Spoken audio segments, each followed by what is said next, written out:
देखिए, और गवर्नमेंट की सबसे पहली प्रायोरिटी ये है कि हम अच्छे तरीके से स्मूथ एंड फ्री माहौल में इलेक्शन एग्जामिनेशंस कंडक्ट करेंगे। जो हमारा सेशन चेंज हुआ from March to November December session, तो फर्स्ट प्रायोरिटी जो टारगेट है हमारा, we will be conducting examinations जो हमें मंडे से शुरू हो रहे हैं।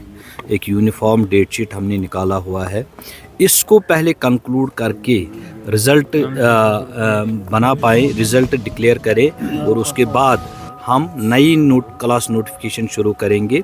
तो साथ ही अगर इस दौरान एग्जामिनेशन के बाद मौसम वैसे ठंडी है, बिगड़ रहा है, आज इस वक्त थोड़ा हल्की बूंदाबांदी शुरू हो गई, तो government will take cognizance of the same and they will declare the winter vacations at the appropriate time, but not before, let me clear it, not before the conduct of annual exams.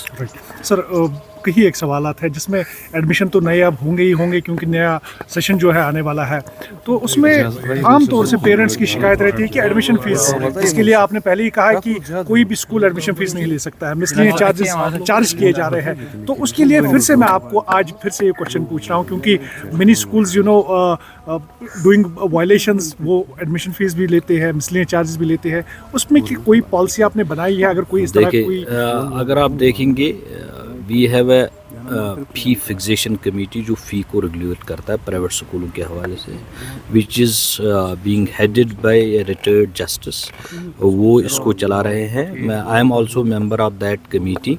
तो वहाँ clear cut directions है, clear cut orders है that no admission फ़ी या any type of capitation fee will be charged by any of the private schools.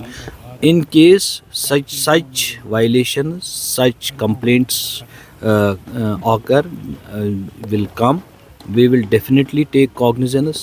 That will be, we will warn the school. अगर ये prove होता है, that will go up to de-recognition of that school. Clear cut orders है उसमें fixation committee की तरफ से, and government is very serious about it. तो पेरेंट्स के लिए एक और बर्डन है कि नहीं जी, आप जिस स्कूल में बच्चा पढ़ता है उसी स्कूल से आप किताबें भी खरीदिए। मुझे लगता है आप पिछले साल का भूल गए हैं। Government has issued an order that all board books, text books, वो बोर्ड ऑफ स्कूल एजुकेशन करता है, वही those are being prescribed in all government and private recognised schools. वो तो स्टैंडिंग ऑर्डर एक है ना। अगर पिछले साल आपको याद होगा, you need not to worry about these things, वो स्टैंडिंग ऑर्डर है देयर। तो मिनिस्टर ऑफ एजुकेशन की तरफ से बताया गया कि जब भी यहाँ पर एग्जाम कंक्लूड होंगे तो यहाँ पर बुक्स जो है वो उसके बाद मैंने भी बोर्ड ऑफ स्कूल एजुकेशन उनको ऑलरेडी डायरेक्शन दिए, this printing of text books and further distribution जो है सप्लाई, वो बोर्ड ऑफ स्कूल एजुकेशन, उसमें एक मीटिंग हुई है। They have already been directed by the honourable minister. जो ऑनरेबल मिनिस्टर साहिबा ने कहा है that those directions will be implemented in letter and spirit. Thank you.